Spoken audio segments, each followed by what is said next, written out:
Everyone, welcome to Savita ನಿಸು YouTube channel. ನಾನು ನಿಮ್ಮ ಸವಿತಾ.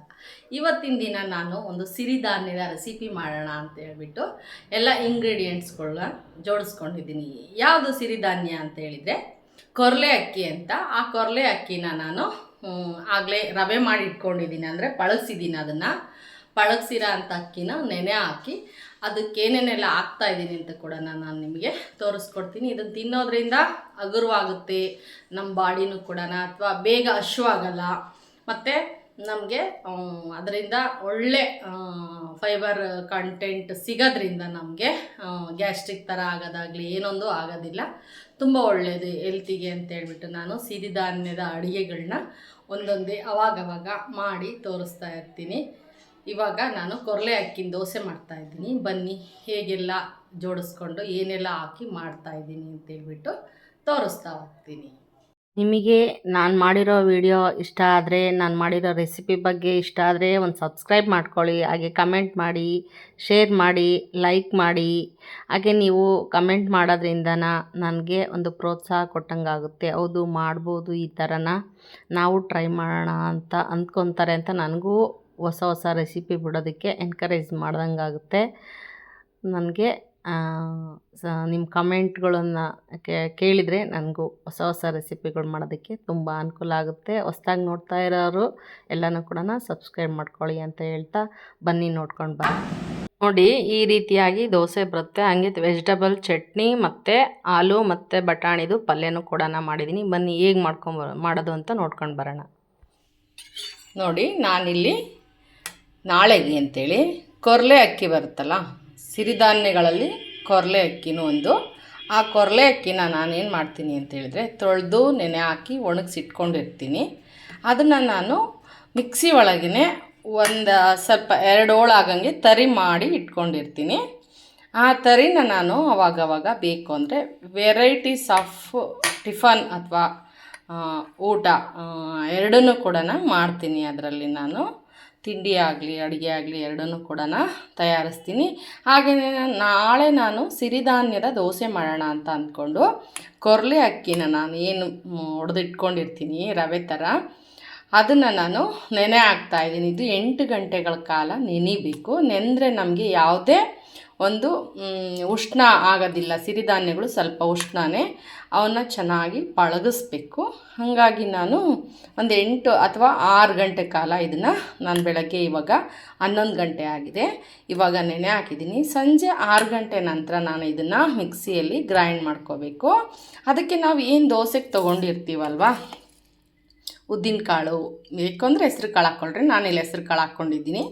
ಉದ್ದಿನ ಕಾಳು, ಹೆಸ್ರು ಕಾಳು, ಹಾಗೆ 1-2 ಕಡಲೆಬೇಳೆ, ಒಂದು ಸ್ವಲ್ಪ ಮೆಂತ್ಯ, ಇಷ್ಟನ್ನು ನಾನು ಇಲ್ಲಿ ನೆನೆ ಹಾಕ್ಕೊಂಡಿದ್ದೀನಿ. ಅದ್ರ ಜೊತೆಗೇ 1 ಪಾವು ಅಥವಾ 1/4 kg ನಾನಿಲ್ಲಿ ಸಿರಿಧಾನ್ಯದ ಕೊರಲೆ ಅಕ್ಕಿನ ನೆನೆ ಹಾಕ್ಕೊಂಡಿದ್ದೀನಿ. ಅದಕ್ಕೆ ಎಲ್ಲನೂ ಕೂಡ ಇದು 3 ಟೇಬಲ್ ಸ್ಪೂನಷ್ಟು ಉದ್ದಿನ ಕಾಳು, 3 ಟೇಬಲ್ ಸ್ಪೂನು ಏನು ಹೆಸ್ರು ಕಾಳು, ಹಾಗೆ 2 ಟೇಬಲ್ ಸ್ಪೂನು ಕಡಲೆಬೇಳೆ, 1 ಟೇಬಲ್ ಸ್ಪೂನಷ್ಟು ಮೆಂತ್ಯನೂ ಕೂಡ ಹಾಕ್ಕೊಂಡು ನೆನೆ ಇಡ್ತಾ ಇದ್ದೀನಿ. ಸಂಜೆ 6 ಗಂಟೆಗೆ ಇದನ್ನು ರುಬ್ತೀನಿ. ನಾಳೆ ದೋಸೆಗೆ ಹೇಗೆ ಬರುತ್ತೆ ಅಂತೇಳ್ಬಿಟ್ಟು ನಾನು ನಿಮಗೆ ತೋರಿಸ್ತೀನಿ. ಬನ್ನಿ, ಇವಾಗ ನಾನು ಏನು ಕೊರಲೆ ಅಕ್ಕಿನ ನೆನೆ ಹಾಕಿಟ್ಟಿದ್ನಲ್ವ ಬೆಳಗ್ಗೆ 11 ಗಂಟೆಗೆ, ಇವಾಗ 6ರಿಂದ 6:30 ಸಮಯ ಆಗಿದೆ. ನೋಡಿ, ಈ ಥರ ನೆನ್ಕೊಂಡಿದೆ ಕೊರಲೆ ಅಕ್ಕಿ. ಇವಾಗ ಮೇಲಿಂದ ನೀರನ್ನು ಲೈಟಾಗಿ ಸೋಸ್ಕೊಂಡು ಒಂದು ಕಡೆ ಇಟ್ಕೋಬೇಕು. ಅದನ್ನು ಚೆಲ್ಲೋದು ಬೇಡ. ಅದರಲ್ಲಿ ನಮಗೆ ಸಿಗೋ ಅಂಥ ಎಲ್ಲ ಅಂಶಗಳು ಈ ನೀರಲ್ಲೇ ಇದೆ. ಫಸ್ಟೇ ನಾನು ಎಲ್ಲ ನೀಟಾಗಿ ಒಂದು ಸರ್ತಿ ತೊಳೆದು ಒಣಗಿಸಿ ಆರಿಸಿ ಇಟ್ಟಿರೋ ಅಂಥ ರವೆನ ಮತ್ತೊಂದು ಸರ್ತಿ ನೀಟಾಗಿ ನೀರಾಗಿ ಫಸ್ಟ್ಗೆ ತೊಳಿಬೇಕಾದ್ರೆ ಧೂಳೆಲ್ಲ ತೆಗೆದು ನೀರು ಹಾಕಿ ನೆನೆ ಹಾಕಿದ್ದೀನಿ. ಈ ನೀರಿನ ಸಹಾಯದಿಂದನೇ ನಾವು ಇದನ್ನು ಗ್ರೈಂಡ್ ಮಾಡ್ಕೊಳ್ಳೋಣ, ನುಣ್ಣಗೆ ಪೇಸ್ಟ್ ಮಾಡ್ಕೊಳ್ಳೋಣ.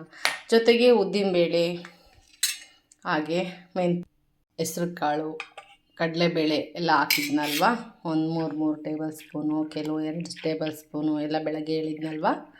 ಇದಕ್ಕೆ ನಾನು ಅವಲಕ್ಕಿ, ಸಬ್ಬಕ್ಕಿ, ಅನ್ನ ಏನೂ ಹಾಕಲ್ಲ. ಇದೆರಡನ್ನೂ ಕೂಡ ನುಣ್ಣಗೆ ಪೇಸ್ಟ್ ಮಾಡಿ ಇಡ್ತೀನಿ. ಬೆಳಗ್ಗೆ ದೋಸೆ ಹೇಗೆ ಬರುತ್ತೆ ಅಂತೇಳಿ ನೋಡೋಣಂತೆ. ಇವಾಗ ಇದನ್ನೆಲ್ಲನ ನಾವು ಗ್ರೈಂಡ್ ಮಾಡ್ಕೊಳ್ಳೋಣ ನಯಸ್ಸಾಗಿ. ಸ್ವಲ್ಪನೇ ಹಾಕ್ಕೊಂಡು ನಯಸ್ಸಾಗಿ ಪೇಸ್ಟ್ ಮಾಡ್ಕೊಳ್ಳೋಣ. ಇದೇ ನೀರಿನ ಸಹಾಯದಿಂದನೇ ನಾವು ಪೇಸ್ಟ್ ಮಾಡ್ಕೋಬೇಕು.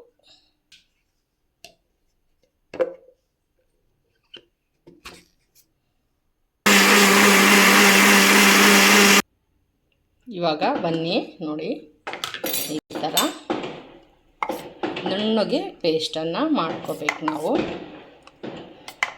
ಇದನ್ನು ನಾನು ಒಂದು ಪಾತ್ರೆಗೆ ತೆಗೆದು ಅಷ್ಟನ್ನು ಕೂಡ ನಯಸ್ಸಾಗಿ ರುಬ್ಕೊತೀನಿ.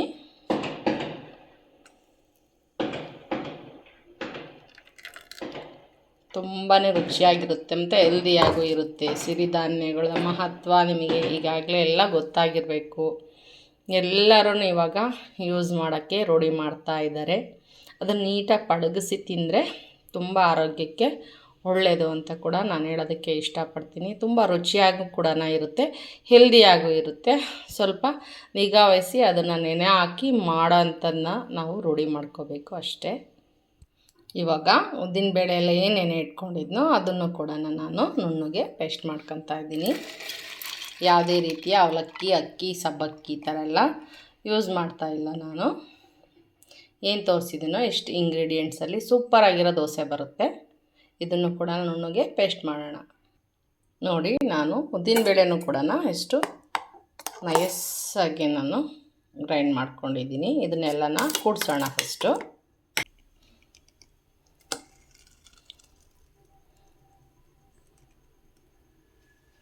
ಎಲ್ಲನೂ ಕೂಡ ನಾವು ಒಂದು ಸರ್ತಿ ನೀಟಾಗಿ ಮಿಕ್ಸ್ ಮಾಡೋಣ.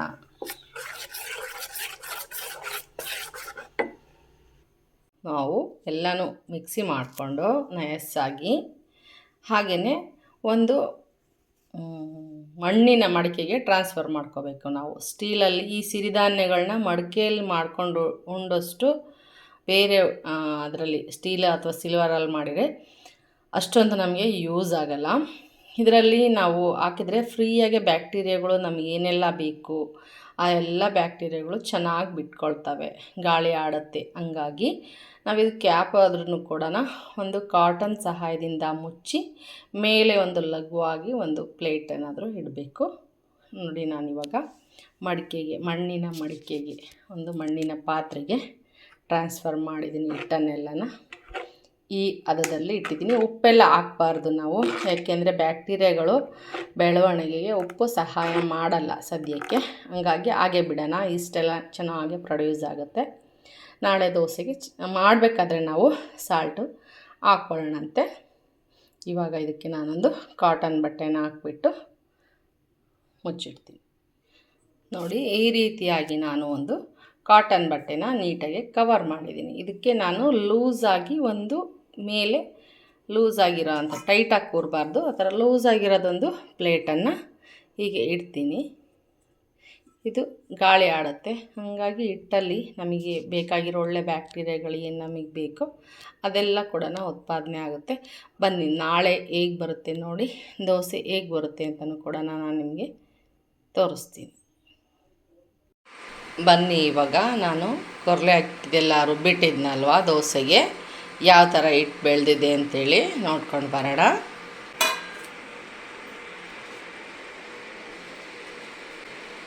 ನೋಡಿ, ಇಲ್ಲೇ ಕಾಣ್ತಾ ಇದೆ ಬಟ್ಟೆ ಮೇಲೇ ಹೇಗೆ ಈಸ್ಟ್ ಪ್ರೊಡ್ಯೂಸ್ ಆಗಿದೆ. ವಾವ್, ಎಷ್ಟು ಚೆನ್ನಾಗಿ ರೈಸ್ ಹಾಕಿಲ್ಲ ನಾನು, ಏನಿಲ್ಲ ನೋಡಿರಿ, ಎಷ್ಟೊಂದು ಚೆನ್ನಾಗಿ ಹಿಟ್ಟೆಲ್ಲ ಬೆಳೆದಿದೆ. ಇದಕ್ಕೆ ನಾವಿವಾಗ ಸ್ವಲ್ಪ ಸಾಲ್ಟನ್ನು ಹಾಕ್ಬಿಟ್ಟು ಬೇಕು ರುಚಿಗೆ ತಕ್ಕಷ್ಟು ಉಪ್ಪು, ನಾನಿಲ್ಲಿ ಇದಕ್ಕೆ ಎಷ್ಟು ಬೇಕೋ ಅಷ್ಟು ಉಪ್ಪನ್ನು ಸೇರಿಸ್ತಾ ಇದ್ದೀನಿ. ನೋಡಿ, ಎಷ್ಟು ಚೆನ್ನಾಗಿ ಇದನ್ನೊಂದ್ಸರಿ ಬ್ಯಾಟರೆಲ್ಲನ ರೆಡಿ ಮಾಡಿ ಇಟ್ಟು ನೆಕ್ಸ್ಟ್ ನಾನು ಒಂದು ಪಲ್ಯ ಮಾಡ್ತೀನಿ. ನೆಕ್ಸ್ಟು ತರಕಾರಿ ಚಟ್ನಿ ಮಾಡ್ತಾಯಿದ್ದೀನಿ. ಸ್ಪೆಷಲ್ಲಾಗಿ ಇದಕ್ಕೆ ತರಕಾರಿ ಚಟ್ನಿ ಯಾವ ಥರ ಮಾಡೋದು ಅಂತಲೂ ಕೂಡ ನಾನು ನಿಮಗೆ ತೋರಿಸ್ತೀನಿ. ತುಂಬ ಚೆನ್ನಾಗಿ ಮ್ಯಾಚ್ ಆಗುತ್ತೆ ದೋಸೆಗೆ.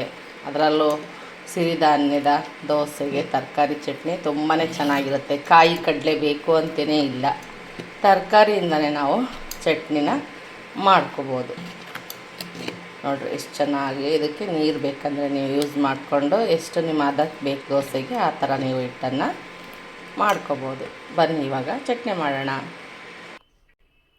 ಬನ್ನಿ ಇವಾಗ ನಾನು ತರಕಾರಿ ಚಟ್ನಿ ಮಾಡ್ತೀನಿ ಅಂತ ಹೇಳಿದ್ನಲ್ಲ, ಅದಕ್ಕೆ ಏನೇನೆಲ್ಲ ತೊಗೊಂಡಿದ್ದೀನಿ ಅಂತೇಳಿ ತರಕಾರಿಗಳ್ನ ಯೂಸ್ ಮಾಡ್ತಾಯಿದ್ದೀನಿ ಅಂತಲೂ ಕೂಡ ತೋರಿಸ್ತಾ ಇದ್ದೀನಿ. ನೋಡಿ, ನಾನಿಲ್ಲಿ ತರಕಾರಿ ಚಟ್ನಿಗೆ ಪಾಲಕ್ ಸೊಪ್ಪು ತೊಗೊಂಡಿದ್ದೀನಿ, ಒಂದು ಅರ್ಧ ಕಟ್ಟಷ್ಟು. ಒಂದು 4 ಟೊಮೆಟೊ ಹಣ್ಣು ಅಥವಾ ಕಾಯಿ ತೊಗೋಬೋದು. ನಾನಿಲ್ಲಿ ಟೊಮೆಟೊ ಹಣ್ಣು ಕಾಯಿ ಎರಡೂ ಮಿಕ್ಸ್ ಇದೆ.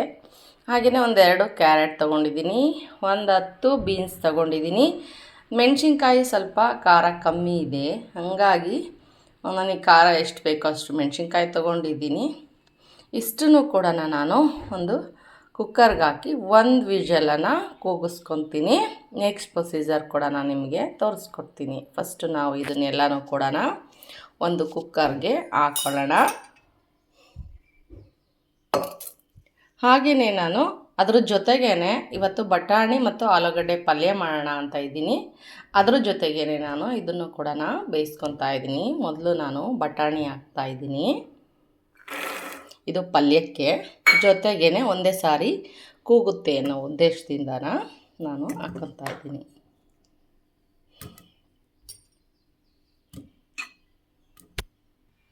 ಇವಾಗ ಕ್ಯಾರೆಟ್ ಹಾಕೋಣ. ಎಲ್ಲ ತರಕಾರಿಗಳ್ನ ಹಾಕಿ 1 ಗ್ಲಾಸಷ್ಟು ನೀರು ಹಾಕಿ 1 ವಿಷಲ್ಲು ಕೂಗಿಸ್ಕೊಂಡ್ರೆ ನಾವು ಕುಕ್ಕರಲ್ಲಿ ಇದರಿಂದ ಚಟ್ನಿ ಮಾಡ್ಬೋದು. ನಾವು ಇದನ್ನು ಮಿಕ್ಸಿ ಮಾಡಿಕೊಂಡ್ರೆ ಅನ್ನಕ್ಕೆ ಸಾಂಬಾರಕ್ಕೂ ಚೆನ್ನಾಗಿರುತ್ತೆ. ಸಾಂಬಾರು ಥರನಾದರೂ ಮಾಡ್ಕೋಬೋದು. ನೀವು ಗಟ್ಟಿಯಾಗಿ ರುಬ್ಕೊಂಡ್ರೆ ಚಟ್ನಿ ಥರನೂ ಆಗ್ಬೋದು.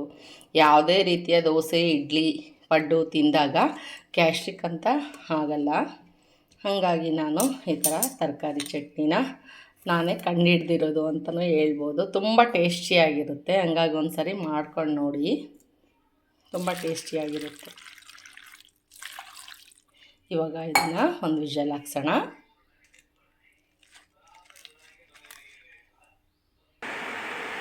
ಒಂದು ವಿಷಲ್ಲು ಮಾಡಿಸೋಣ ಇದನ್ನು. ಇವಾಗ ನಾನು ತರಕಾರಿ ಎಲ್ಲ ಏನು ಒಂದು ಕೂಗಿಗೆ ಹಾಕಿದ್ದೀನ, ಅದಾಗೋ ಅಷ್ಟರಲ್ಲಿ ನಾನು ಚಟ್ನಿಗೆ ಇನ್ನು ಬಾಕಿ ಇಂಗ್ರೀಡಿಯೆಂಟ್ಸ್ಗಳ್ನು ಕೂಡ ಸೇರಿಸ್ತಾ ಇದ್ದೀನಿ. ಇದು ನಿಮ್ಮ ಇಷ್ಟ, ಹಾಕ್ಬೋದು ಅಥವಾ ಹಾಗೇ ಮಾಡ್ಬೋದು. ನಾನಿಲ್ಲಿ ಸ್ವಲ್ಪ ಉರಿಗಡಲೆ ತೊಗೊಂಡಿದ್ದೀನಿ, ಒಂದು 1/4 ಬೌಲು. 1 ಬೌಲಷ್ಟು ಕಾಯಿ ತುರಿನೂ ಕೂಡ ನಾನು ತೊಗೊಂಡಿದ್ದೀನಿ. ಹಾಗೆ ಒಂದು 3 ಬೆಳ್ಳುಳ್ಳಿಯನ್ನು ತೊಗೊಂಡಿದ್ದೀನಿ. ಹಾಗೆಯೇ 1 ಈರುಳ್ಳಿ ಮತ್ತು ಒಂದು 2 ಎಸಳು ಕರ್ಬೇವಿನ ಸೊಪ್ಪನ್ನು ಕೂಡ ನಾನು ಇಲ್ಲಿ ಫ್ರೈ ಮಾಡ್ಕೊಂಡಿದ್ದೀನಿ.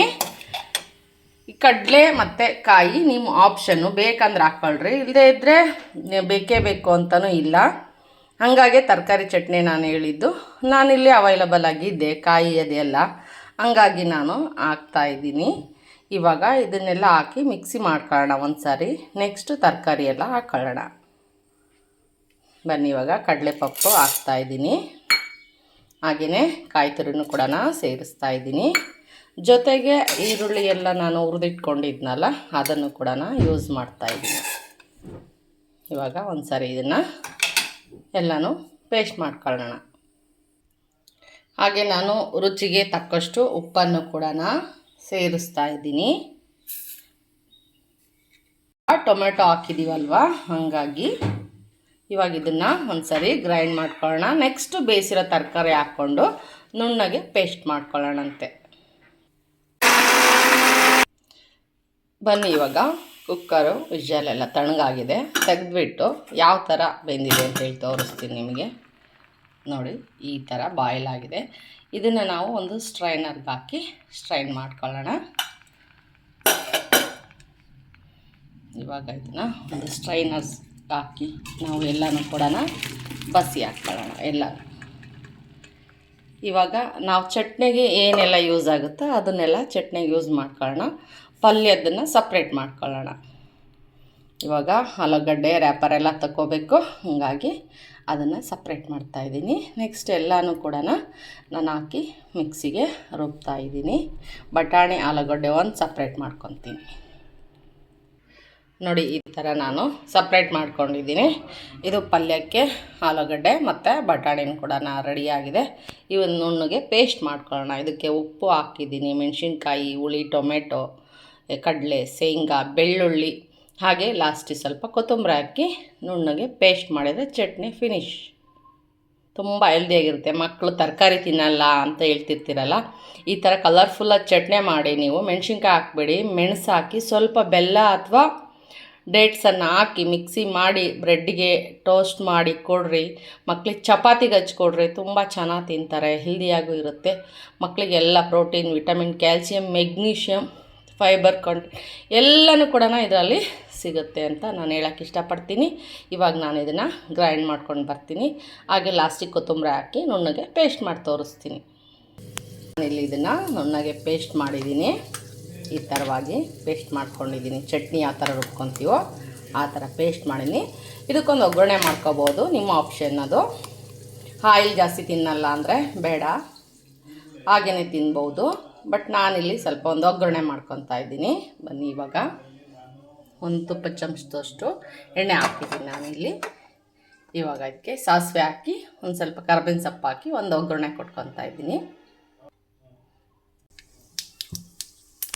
ಇಷ್ಟೇ, ಒಂದು ಚಟಪಟ ಅನಿಸಿ ಒಂದು ಸ್ವಲ್ಪ ಕರ್ಬೇವಿನ ಸೊಪ್ಪು ಹಾಕಿದರೆ ಚಟ್ನಿಗೆ ಒಂದು ಒಗ್ಗರಣೆ ಆಯಿತು. ಏನಾದರೂ ಖಾರ ತುಂಬ ಖಾರವಾಗಿ ಸ್ಟ್ರಾಂಗ್ ಆಗಿದೆ ಅಂದರೆ ಸ್ವಲ್ಪ ಹೊಡೆಯುತ್ತೆ ಅಂತ ಹೇಳ್ಬಿಟ್ಟು ಒಂದು ಒಗ್ಗರಣೆ ಮಾಡ್ಕೊತಾ ಇರೋದು. ಸಾಕು, ಇಷ್ಟೇ. ಇವಾಗ ಇದನ್ನು ಸ್ಟವನ್ನು ಆಫ್ ಮಾಡೋಣ. ನೋಡಿ, ಈಗ ಇದಕ್ಕೆ ಚಟ್ನಿನ ಟ್ರಾನ್ಸ್ಫರ್ ಮಾಡಿಕೊಂಡು ಬಿಸಿ ಏನು ಮಾಡೋದು ಬೇಡ, ಹಾಗೆ ಸಾಕು. ನೋಡಿ, ಈ ಥರ ಫಿನಿಶ್ ಆಗುತ್ತೆ. ಒಂದು ಒಗ್ಗರಣೆ ಮಾಡಿಬಿಟ್ಟು ನಾವು ಈ ಥರ ಚಟ್ನಿನ ಮಾಡಿಕೊಂಡ್ರೆ ಟೇಸ್ಟಿಯಾಗಿರುತ್ತೆ. ಇವಾಗ ಒಂದು ಪಲ್ಯಕ್ಕೆ ಒಗ್ಗರಣೆ ಮಾಡಿ ದೋಸೆ ಮಾಡೋಣ. ಹಾಗೆಯೇ ಆಲೂಗಡ್ಡೆ ಬಟಾಣಿ ಪಲ್ಯಕ್ಕೂ ಕೂಡ ಒಂದು ಒಗ್ಗರಣೆ ಮಾಡ್ಕೊಳ್ಳೋಣ. ಆಲ್ರೆಡಿ ನಾನು ಆಲೂಗಡ್ಡೆ ಬಟಾಣಿನ ಬೇಯಿಸಿದ್ದೀನಿ. ಒಂದು ಸಾಸಿವೆ, ಜೀರಿಗೆ ಎಲ್ಲ ಹಾಕ್ಬಿಟ್ಟು ಫಸ್ಟ್ ನಾವು ಮೆಣಸಿನ್ಕಾಯಿನ ಸ್ವಲ್ಪ ಡೀಪಾಗಿ ಫ್ರೈ ಮಾಡ್ಕೊಂಡ್ರೆ ಚೆನ್ನಾಗಿರುತ್ತೆ ಪಲ್ಯ ಅಂತ ಹೇಳ್ಬಿಟ್ಟು ನಾನು ಮೆಣಸಿನ್ಕಾಯನ್ನು ಹಾಕಿ ನಾನು ಡೀಪಾಗಿ ಫ್ರೈ ಮಾಡ್ಕೊತಾ ಇದ್ದೀನಿ. ಆಮೇಲೆ ಅದಕ್ಕೆ ಒಂದು ಈರುಳ್ಳಿ ಮತ್ತು ಕರ್ಬೇವಿನ ಸೊಪ್ಪು ಎಲ್ಲ ಹಾಕಿ ಫ್ರೈ ಮಾಡೋಣಂತೆ. ಇದನ್ನೆಲ್ಲ ಸ್ಮ್ಯಾಶ್ ಮಾಡ್ಕೊತಾ ಇದ್ದೀನಿ. ಬಟಾಣಿ ಮತ್ತು ಆಲೂಗಡ್ಡೆ ಏನು ಬೇಯಿಸಿಟ್ಟಿದ್ನಲ್ವ ಅದನ್ನು ಕೂಡ ಸ್ಮ್ಯಾಶ್ ಮಾಡಿಬಿಟ್ಟು ಹಾಗೆ ಫ್ರೈಯೆಲ್ಲ ಆದಮೇಲೆ ಬಾಣಲೆಗೆ ಹಾಕಿ ಅದಕ್ಕೆ ಅರಿಶಿನ ಪುಡಿ ಮತ್ತು ಉಪ್ಪು, ನಿಂಬೆಹಣ್ಣು, ಕೊತ್ತಂಬರಿ ಸೊಪ್ಪು ಅದು ಎಲ್ಲನೂ ಕೂಡ ಅದಕ್ಕೆ ಸೇರಿಸ್ಬಿಟ್ಟು ಒಂದು ಸರಿ ಎಲ್ಲನೂ ನೀಟಾಗೆ ಮಿಕ್ಸ್ ಮಾಡಿಕೊಂಡ್ರೆ ಪಲ್ಯನೂ ಕೂಡ ರೆಡಿ ಆಯಿತು. ಅದನ್ನೇನು ಕುದಿಸೋಂಗಿಲ್ಲ, ಹಾಗೆ ಒಂದು ಸಾರಿ ಎಲ್ಲನೂ ಬಿಸಿಗೆ ಎಲ್ಲನೂ ಒಂದು ಸಾರಿ ಸ್ಪ್ರೆಡ್ ಮಾಡಿ ಎತ್ತಿಟ್ಕೊಂಡ್ರೆ ಇವಾಗ ಹಾಗೆಯೇ ಒಂದು ಬೌಲಲ್ಲಿ ನೀರು ಮತ್ತು ಒಂದು ಈರುಳ್ಳಿ ತೊಗೊಂಡು ಫೋರ್ಕಲ್ಲಿ ಚುಚ್ಕೊಂಡಿದ್ದೀನಿ. ಏನೋ ನೀಟಾಗಿ ನಮಗೆ ಬಿಡಲಿಲ್ಲ ಅಂತ ಹೇಳಿದರೆ ನಾವು ಒಂದು ಸರ್ತಿ ಇದನ್ನು ಆಯಿಲ್ ಬ್ರಷ್ ತೊಗೊಂಡಿದ್ದೀನಿ. ಹಾಗೇನು ಸ್ವಲ್ಪ ಎಣ್ಣೆ ಕೂಡ ಇಟ್ಕೊಂಡಿದ್ದೀನಿ. ಬನ್ನಿ ಇವಾಗ ದೋಸೆನ ಹಾಕೋಣ. ಫಸ್ಟ್ಗೆ ಒಂದು ಸರ್ತಿ ನಾವು ಈರುಳ್ಳಿಯಲ್ಲಿ ಒಂದು ಸರ್ತಿ ಎಲ್ಲ ಈಗ ಮಾಡಿಕೊಂಡ್ರೆ ಅರ್ಗೂ ಎಲ್ಲ ಕೆಲವೊಂದು ಹಿಡಿತಾ ಇರುತ್ತಲ್ಲ, ಅದಾಗಲ್ಲ. ನಾನು ಆಗಲೇ ಬ್ಯಾಟರ್ ಎಲ್ಲ ರೆಡಿ ಮಾಡಿದ್ದೆ. ಇನ್ನೊಂದು ಸಾರಿನ ಇದನ್ನು ಮಗ್ಚಾಕ್ತೀನಿ ಅಂತೆಲ್ಲ ತುಂಬ ಚೆನ್ನಾಗಿ ಬಿಟ್ಟು ಬೆಳೆದಿದೆ. ಇದಕ್ಕೊಂದು ಸ್ವಲ್ಪ ಬೇಕಂದರೆ ನೀರನ್ನು ಸೇರಿಸ್ಕೊಳ್ಳೋಣ. ಇದಕ್ಕೆ ಒಂದು ಸ್ವಲ್ಪ ಒಂದು ಟೀ ಲೋಟದಷ್ಟು ನೀರನ್ನು ಹಾಕ್ಕೊತಾ ಇದ್ದೀನಿ. ಗಟ್ಟಿ ಆದರೆ ಮೂವ್ ಆಗಲ್ಲ ದೋಸೆ ಹಂಚಿನ ಮೇಲೆ ಹಾಕಿದಾಗ, ಹಂಗಾಗಿ ಸ್ವಲ್ಪ ತೆಳ್ಳಗೆ ಮಾಡ್ಕೊತಾ ಇದ್ದೀನಿ. ಹಾಕೋಣ ದೋಸೆ ಇವಾಗ.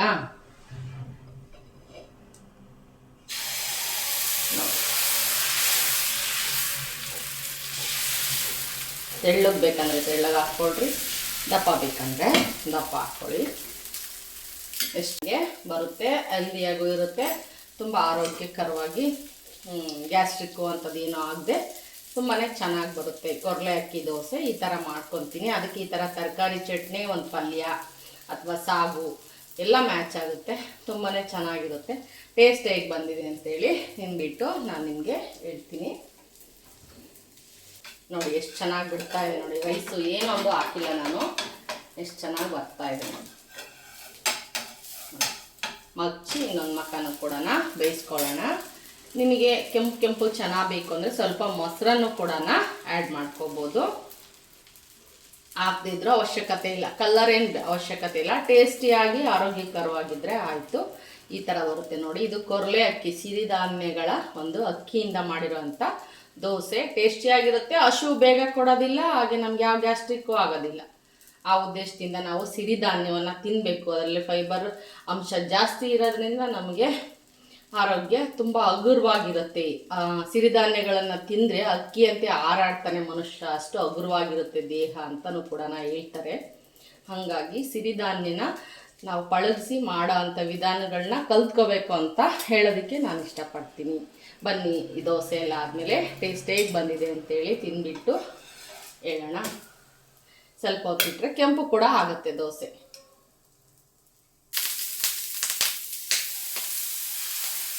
ಕ್ರಿಸ್ಪಿಯಾಗಿ ಕೂಡ ಮಾಡ್ಕೋಬೋದು. ತೆಳ್ಳಗೆ ಮಾಡಿಕೊಂಡ್ರೆ ಕ್ರಿಸ್ಪಿಯಾಗಿ ಕೂಡ ಆಗುತ್ತೆ. ಎಷ್ಟು ಚೆನ್ನಾಗಾಗುತ್ತೆ ನೋಡ್ರಿ.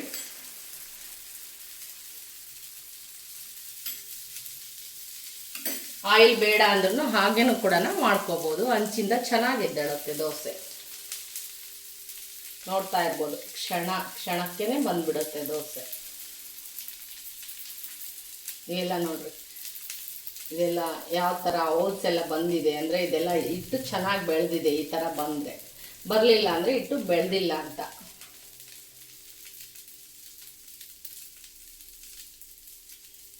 ಅಂದ್ರೂ ಈ ಥರ ಆಗುತ್ತೆ ದೋಸೆ. ತುಂಬ ಪರ್ಫೆಕ್ಟಾಗಿ ಚೆನ್ನಾಗಿ ಬರುತ್ತೆ. Get ready Mamata. ಸಿರಿಧಾನ್ಯದ ದೋಸೆ ತಿನ್ನೋದಕ್ಕೆ ಟ್ರೈ ಮಾಡಿ ಟೇಸ್ಟನ್ನು ಹೇಳಬೇಕು. ಇವಾಗ ದೋಸೆ ಬಿಸಿ ಬಿಸಿ ಕೊಡ್ತೀನಿ. ಫಸ್ಟ್ ನಾನು ಚಟ್ನಿ ಎಲ್ಲ ಬಡಿಸ್ತೀನಿ. ವೆಜಿಟಬಲ್ ಚಟ್ನಿ, ತರಕಾರಿ ಚಟ್ನಿ ಟೇಸ್ಟ್ ಮಾಡು. ನೀವು ಮಾಡಬೇಕಾದ್ರೆ ಇಲ್ಲ,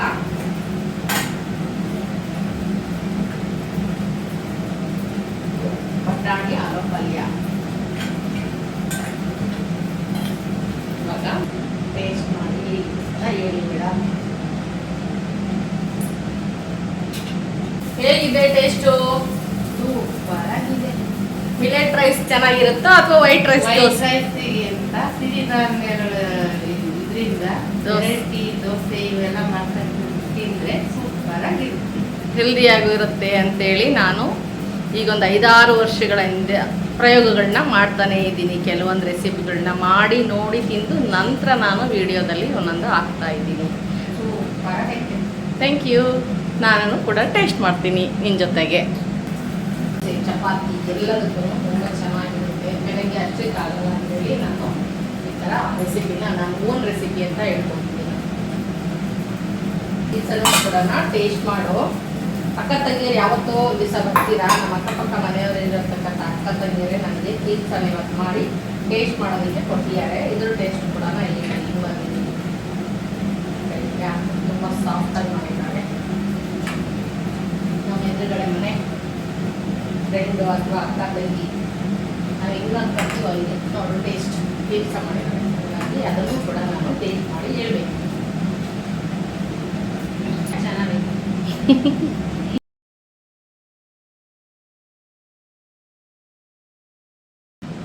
ಚಟ್ನಿ ಮಾತ್ರ ಎಕ್ಸಲೆಂಟ್, ಸೂಪರ್ ಆಗಿದೆ. ಇದು ಅಷ್ಟೇ ಎಕ್ಸಲೆಂಟ್ ಆಗಿದೆ. ಜ್ಯೋತಿ ಮನೆ ಕೀಲ್ಸಲ್ಲಿ ಕೂಡ ಟೇಸ್ಟ್ ಮಾಡ್ತೀನಿ. ಸ್ವಲ್ಪ ಥಿಕ್ನೆಸ್ ಬಂದಿದ್ರೆ ಚೆನ್ನಾಗಿರ್ತಿತ್ತು. ನೋಡಿ ಸಾಫ್ಟಾಗಿ ಶೇಕ್ ಆಗೋ ಥರ ಮಾಡಿದ್ದಾರೆ. ಇದು ಒಂಥರ ಚೆನ್ನಾಗಿರುತ್ತೆ, ಆದರೆ ಹಿಡಿದಾಡೋದಕ್ಕೆ ಸ್ವಲ್ಪ ಕಷ್ಟ ಆಗುತ್ತೆ. ಸ್ವಲ್ಪ ಗಟ್ಟಿ ಇರಬೇಕಾಗಿ ಸರಿ. ಆದರೂ ಟೇಸ್ಟ್ ಬರ್ತೀನಿ ಬಂದಿದೆ. ಟೇಸ್ಟ್ ಮಾತ್ರ ಸೂಪರ್ ಆಗಿದೆ, ಸಿಹಿ ಎಲ್ಲ ಕರೆಕ್ಟಾಗಿದೆ. ಹಾಗೆಯೇ ವಿಡಿಯೋ ಇಷ್ಟ ಆದರೆ ಲೈಕ್ ಮಾಡಿ, ಶೇರ್ ಮಾಡಿ, ಕಮೆಂಟ್ ಮಾಡಿ. ಹಾಗೆ ಹೊಸದಾಗಿ ನೋಡ್ತಾ ಇರೋರು ಸಬ್ಸ್ಕ್ರೈಬ್ ಮಾಡ್ಕೊಳ್ಳಿ ಅಂತ ಹೇಳ್ತಾ ನೆಕ್ಸ್ಟ್ ವಿಡಿಯೋದಲ್ಲಿ ನಾನು ನಿಮ್ಮ ಜೊತೆ ಸಿಗ್ತೀನಿ. ಬಾಯ್, ಮತ್ತೆ ಸಿಗೋಣ.